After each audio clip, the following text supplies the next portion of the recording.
Hello, I'm Keith Bruce, Arts Editor of The Herald, and welcome to Edinburgh Festival's chat show, Stage Door, where we'll be meeting some of the artists and authors in this year's most talked about events and productions. We're coming to you today from the Royal Lyceum Theatre, one of the venues for this year's Edinburgh International Festival.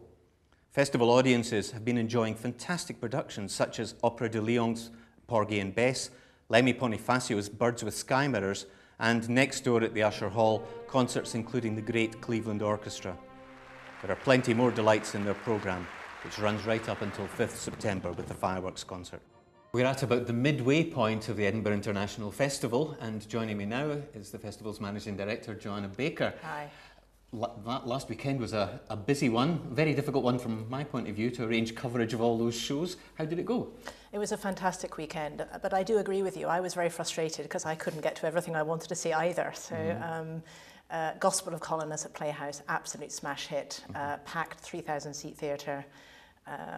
The Grupo Corpo, the Brazilian dance company, really brilliant. Kronos Quartet, it just went on and on. It was a wonderful weekend. Yes, an exuberant audience at the Playhouse. It certainly was. I don't think I've often seen an Edinburgh audience leaping around in the aisles quite like that. Yes, it was a lot of fun. Absolutely, yes. So, looking forward, what's coming up? There's quite a bit of input from Jonathan Mills, the director's Native Australia, over the coming week. There certainly is, yes. The final week of the festival sees Australian Opera bringing a new opera, which is an adaptation of Peter Carey's novel Bliss, an extraordinary piece of writing and, by all accounts, an extraordinary piece of staging for the opera. And at the same time, the Sydney Symphony Orchestra comes into town under the baton of its relatively new conductor, Vladimir Ashkenazy. That's right, yes, and they're doing a really interesting programme, a mixture of some Australian composers and some more slightly more familiar work, Elgar, etc. Wonderful pianist Hélène Grimaud is playing for the second of the two programmes.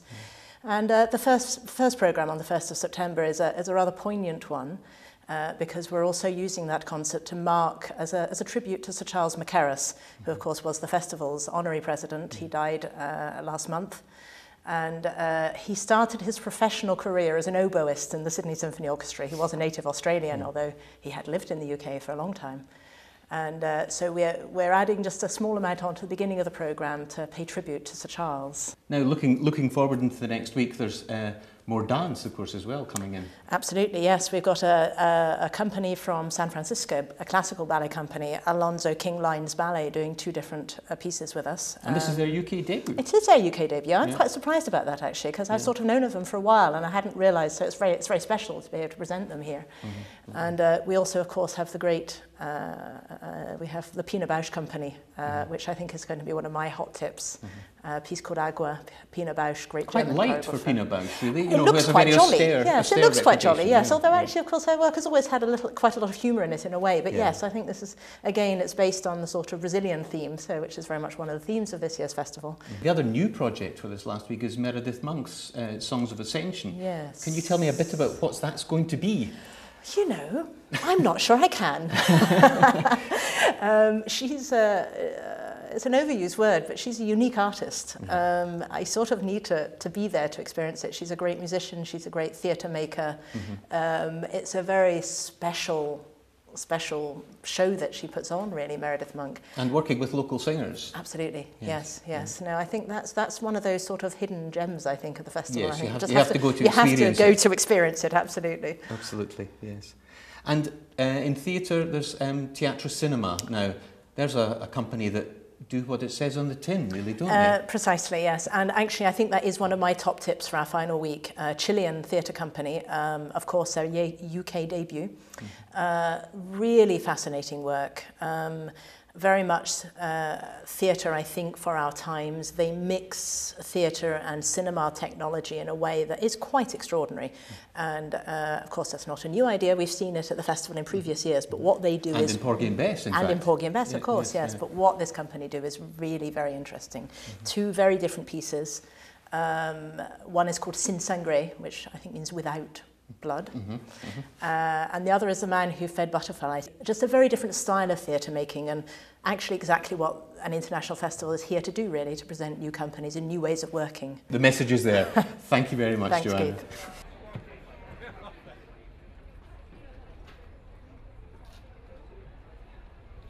Local author Nell Nelson has come to us hot foot from Edinburgh International Book Festival, where you were running a workshop. How did it go, and what was it it about? It was all about how to write a cookbook.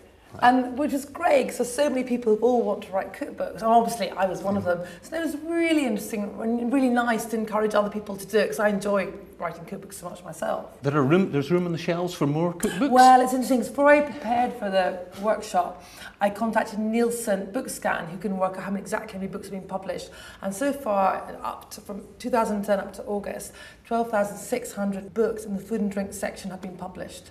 So there's a lot of cookbooks out there. So then you'll just end up saying to people, your book, it's got to be different. You've got to say you're doing something different, because there's just so many cookbooks out there. And they all found different reasons. Yeah. So of the people that came along, how many of them came along with a germ of an idea already and something they wanted to do? I mean, quite a lot. I mean, it was sold out. There's 32 people, and they all had a cookbook with it. On some level, they wanted to do, which was good. And I was saying to them, I went to a writing workshop, how to write a cookbook myself, sort of 6-7 years ago, and I found it helpful just in terms of structure of what a publisher wants, what an agent wants, how to format it. And so I hope, I've created lots of cookbooks. Have you got a coterie of family and friends who kind of taste things and tell you whether you're getting it right? Oh, it's always expanded, Keith. There's room for you. But I think you do. And also, I was also saying you write a recipe. You've got to make sure it works. And I teach evening classes in cooking.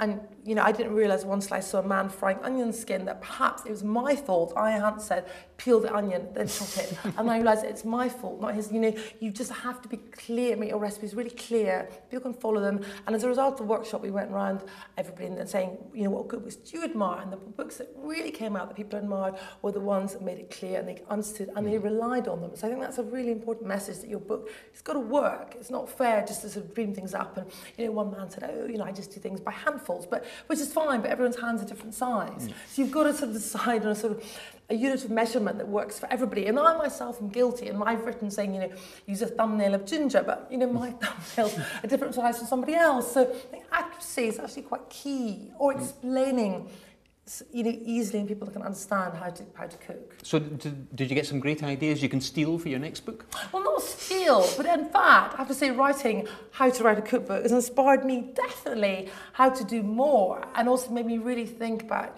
as I said, 12,600 cookbooks have already been produced this year.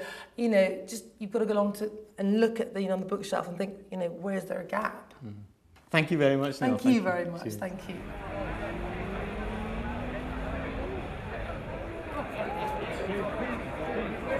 Each week during the Edinburgh Festivals, my newspaper, The Herald, gives Herald Angel Awards.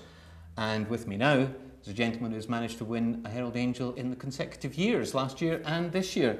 This year for Sub Rosa, site-specific piece, originally staged at the Sits in Glasgow and now at Hill Street. Perhaps you could explain a little bit about Sub Rosa.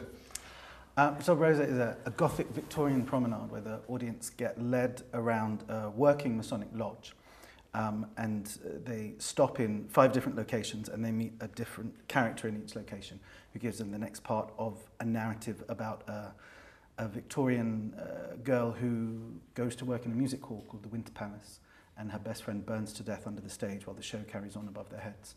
And it's her mission to try and have a red velvet revolution in the Winter Palace. And this story is entirely of your own devising, or did you draw on something? I made it all up. Yeah.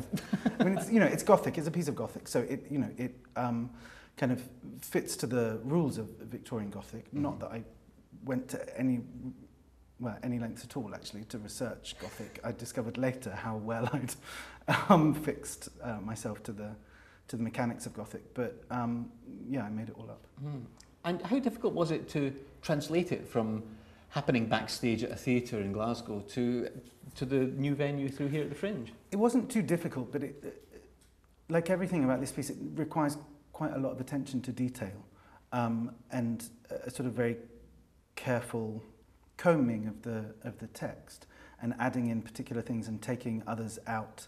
But that's what the whole production process requires for Sub Rosa. We spend an enormous amount of time worrying about really minute things, like how bright emergency lighting is, and how much sound bleed comes through from one wall to another. It's very uncreative and very boring. Yeah, well, no, I mean, because it does mean undressing the whole venue from its daytime incarnation as a fringe venue before you can even start the show. I mean, that was a bit of an undertaking for the venue to embrace, wasn't it? Yeah, the venue has been remarkable, actually. Tim Hawkins, who's running Remarkable Arts at Hill Street. And, you know, and we've asked some pretty outrageous questions of what we want to do with the building. And he's always gone, yeah, okay. That's what you want from a venue manager, isn't it? Exactly. Yeah. There is a huge growth in site-specific work, particularly at the Fringe this year. I mean, it's been part of your speciality, been part of your practice. Why do you think there's so much interest in it, both from the point of view of the artists and from the point of view of the audience? It's hard to say, actually. I mean, what I find strange is the idea that this is something recent, because, you know, my background is a performance art background. And so for me, this is not, you know, it's not an original thing at all. I was quite surprised a few years ago. I did a show that we performed in my own home, and to have all these people saying, this is remarkable, no one's ever done this.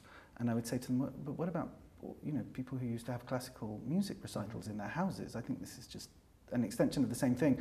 And so I don't find it that unique, but, you know, I absolutely understand the power of those sites. You know, for artists, there's a certain degree of, you know, pragmatism about the fact that actually you get a remarkable kind of set to your work that you couldn't afford to build. Now, this show was part of a particular showcase in the Fringe, the Made in Scotland showcase, which attracts some money, so it attracts some funding if you get to be part of that. And it also attracts a certain amount of profile in that promoters from overseas are invited to see these shows. That's a relatively new thing. How valuable do you think it is? It's enormously valuable. I mean, you say, you know, it attracts some money. It's attracted the money that's paid for Sub Rosa. It would absolutely not have happened without that fund. And so that money is for me, is the most important thing about Made in Scotland. And all of that profile and everything is fantastic as well. And the way in which those different companies are able to work together. And also the fact that, you know, they get, you know, a group of international promoters coming to see their work who give them kind of market-based feedback in the sense of, do I want to book your work or do I not? But some of them also say, someone like Tina Rasmussen from the Harbourfront in Toronto is very good at sitting people down and saying, this is where I think you went wrong. This is what I think, you know, I'd like to have seen in your show and I didn't see, which can be painful if you're on the receiving end of it. But you know, someone like Tina has an enormous amount of knowledge and a great eye. So as a result, will Sub Rosa have another life elsewhere, or is it too early to say? No, it's not too early to say, but I can't say exactly where. But yeah, absolutely, there's an enormous amount of interest. Well, long may you continue to make work that Thank you. Charms and excites us all. David, Leddy, thank you very much.